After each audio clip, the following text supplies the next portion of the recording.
চাচা, কি হলো?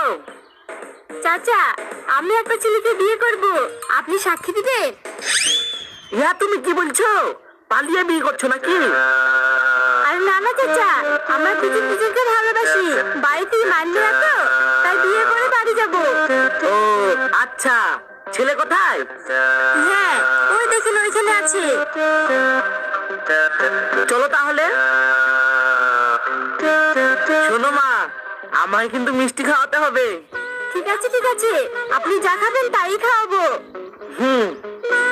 জানেন চাচা, আমার শ্বশুরটা না একেবারে হারামির বাচ্চা। ছেলে বিয়ে করতে চায় আর শালা শ্বশুর বিদায় না, তার লেগে তো আমরা একা একা বিয়ে করছি। ও, তোমার শ্বশুর এত খারাপ মানুষ? ছেলে বিয়ে করতে চায়, বিয়ে দিবে? ও আবার কিরকম বাপ? সত্যি খুব খারাপ লোক। খারাপ মানে কি বলবো চাচা, একেবারে গোপাল, ওর কথাই উঠে আর ওর কথাই বসে। ও বুঝলাম, চলো।